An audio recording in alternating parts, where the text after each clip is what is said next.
ഇവിടെ ഷിറാസ് നേരത്തെ ഞാൻ സൂചിപ്പിച്ചത് ഈ ഗ്രൂപ്പുകൾ എന്നുള്ളത് ഇപ്പോൾ എ ഗ്രൂപ്പ് ആകട്ടെ ഐ ഗ്രൂപ്പ് ആകട്ടെ ദുർബലമായി എന്നൊരു സാഹചര്യമില്ലേ. ഗ്രൂപ്പുകളിലുണ്ടായിരുന്ന നേതാക്കൾ, ഗ്രൂപ്പുകളെ മുന്നോട്ട് കൊണ്ടുപോയ നേതാക്കൾ തന്നെ ഗ്രൂപ്പ് വിട്ട് പുതിയ നേതൃത്വത്തോടൊപ്പം ചേരുകയും അതിലെ തന്നെ പല നേതാക്കൾക്കൊപ്പമായി അവരുടെ അഫിലിയേഷൻ മാറ്റുകയും ചെയ്ത ഒരു പ്രശ്നം നിൽക്കുന്നില്ലേ?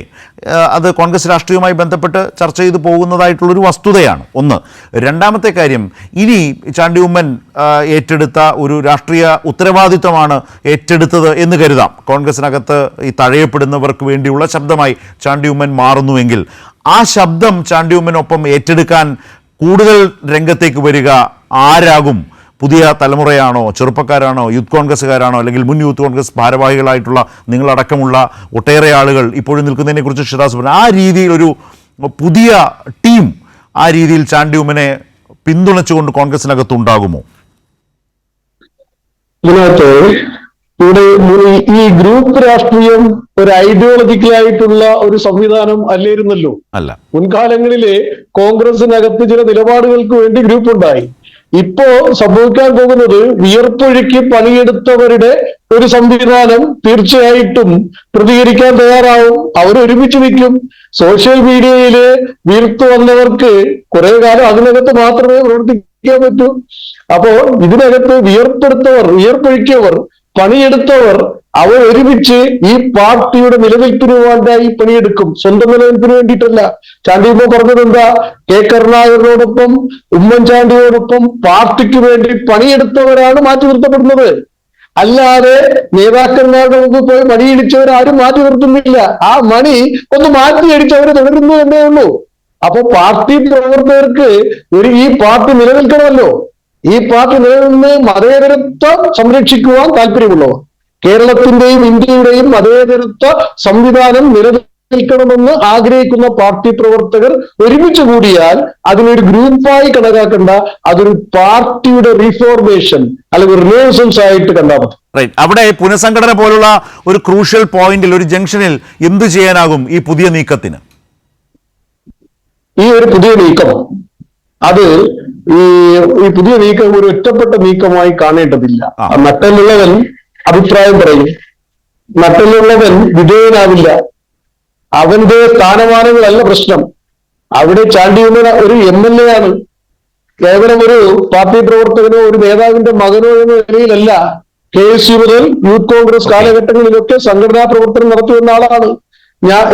ഞാൻ ഉൾപ്പെടുന്ന കമ്മിറ്റിയിൽ ചാണ്ടി ഉമ്മനും യൂത്ത് കോൺഗ്രസിന്റെ സംസ്ഥാന സെക്രട്ടറി ആയിരുന്നു. ഞാൻ ഷിറാസിനോട് ഒരു കാര്യം ഈ ചർച്ചയിൽ വന്ന് ഈ അഭിപ്രായങ്ങൾ പറയുന്നതിന്റെ പേരിൽ ഒരർത്ഥത്തിൽ ലീഡർഷിപ്പിന്റെ പ്രശ്നങ്ങളെ തുറന്നു കാട്ടി വിമർശിക്കുകയാണ് താങ്കൾ ചെയ്യുന്നത്.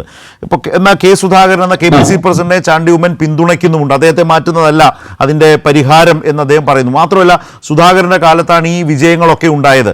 ആ വിജയം ആരുടെ ക്രെഡിറ്റ് എന്നൊരു തർക്കം കോൺഗ്രസ് രാഷ്ട്രീയത്തിൽ കുറെ കാലമായിട്ട് നിൽക്കുമ്പോഴാണ് നിങ്ങൾ അവിടെ ഒരു പിന്തുണ ഉറപ്പിക്കുന്നത്. പക്ഷേ നിങ്ങൾ ചെയ്യുന്ന ഒരു സംഘടനാ വിരുദ്ധ പ്രവർത്തനമാണ് എന്ന നിലയിലേക്ക് പാർട്ടി ലീഡർഷിപ്പിന്റെ ഒരു ഭാഗം, ഞാൻ അങ്ങനെ തന്നെ പറയുകയാണ്, ഒരു ഭാഗം നീങ്ങിയാൽ ഷിറാസിന് ഭയമുണ്ടോ? എന്തിനു ഭയപ്പെടണം? അതായത് ഗാന്ധിജിയുടെ ആശയമാണ്. ഗാന്ധിജിയാണല്ലോ പറഞ്ഞത്. ഇപ്പൊ ഒരു ഭയം വ്യാപിച്ചിരിക്കുകയാണ്. ഒരു ഭയം കോൺഗ്രസ് രാഷ്ട്രീയത്തിനകത്ത് എല്ലാ തലത്തിലും ഒരു ഭയം. ബ്രിട്ടീഷുകാരൻ ഇന്ത്യക്കാരനെ ഭയപ്പെടുത്തിയതുപോലെ ഒരു ഭയം കോൺഗ്രസ് രാഷ്ട്രീയത്തിനകത്ത് വ്യാപിച്ചിട്ടുണ്ട്. അവിടെ നിർഭയമായി മാറിയാൽ മാത്രമേ അവർക്കെതിരെ നമുക്ക് കോൺഗ്രസ് പാർട്ടിയെ രക്ഷപ്പെടുത്തി കൊണ്ടുവരാൻ പറ്റൂ. പ്രതിപക്ഷ നേതാവ് UDF ചെയർമാൻ VD സതീശൻ എന്ന വളരെ പ്രധാനപ്പെട്ട നേതാവ്, ഈ പാർട്ടിയെയും മുന്നണി ഇപ്പോൾ കേരളത്തിൽ നയിക്കുന്ന നേതാവ് അദ്ദേഹമാണല്ലോ.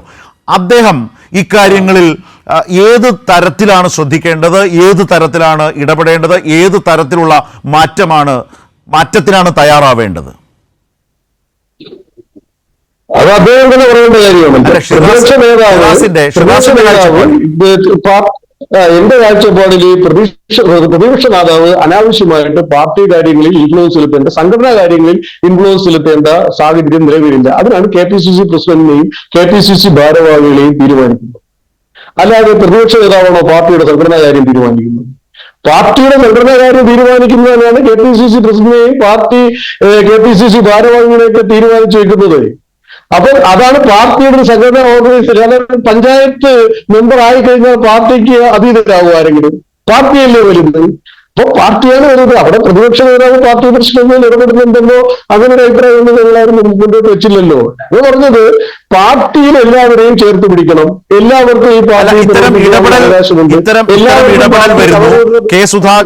കെ സുധാകരന് പ്രസിഡന്റ് എന്ന നിലയിൽ ആ പൂർണ്ണാർത്ഥത്തിൽ പ്രവർത്തിക്കാൻ കഴിയാത്ത വിധമുള്ള ഇത്തരം ഇടപെടലുകൾ പാർട്ടിയെ ബാധിച്ചിട്ടുണ്ടോ? അതൊക്കെ വിലയിരുത്തപ്പെടേണ്ട കാര്യങ്ങളാണ്. പാർട്ടി ഒരു പ്രതിസന്ധിയിലേക്കാണ്. പാർട്ടി ഇപ്പൊ ഉപതെരഞ്ഞെടുപ്പിലുണ്ടായ 2 വിജയം എന്ന് പറഞ്ഞു കഴിഞ്ഞാൽ അതൊരു രാഷ്ട്രീയ വിജയമായെന്ന് കണക്കാക്കേണ്ടതില്ല. അത് രാഷ്ട്രീയ വിജയമൊന്നുമല്ല, അതൊരു കൺസോൾട്ടേഷൻ, BJPക്ക് എതിരായിട്ടുള്ള ഒരു കൺസോൾട്ടേഷൻ. കോൺഗ്രസിനെ ജനങ്ങൾ വിശ്വസിക്കുന്നു എന്നതിന്റെ ഒരു മെറിറ്റ് മാത്രമാണ്. അല്ലാതെ അതിലൊരു സംഘടനാപരമായിട്ടുള്ള വലിയ ശക്തിയൊന്നും അതിനകത്ത് ഉണ്ടായതായിട്ട് ഞങ്ങൾക്ക് തോന്നുന്നില്ല. ശരി. അപ്പൊ പാർട്ടിയുടേതാകുന്ന ഒരു സംഘടനാ സംവിധാനത്തിലേക്ക് മടങ്ങിപ്പോകണം.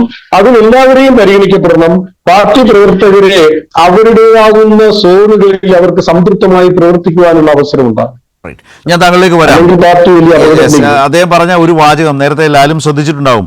വിയർപ്പൊഴുക്കിയവരും സോഷ്യൽ മീഡിയയിലൂടെ വീർത്തവരും എന്ന വളരെ ശ്രദ്ധേയമായൊരു ഒരു നിരീക്ഷണം അദ്ദേഹം കോൺഗ്രസ് രാഷ്ട്രീയവുമായി ബന്ധപ്പെട്ട് അവതരിപ്പിച്ചിട്ടുണ്ട് ഷിറാസ്. അതിനിടയിലൂടെ പറഞ്ഞു പോയതാണ്.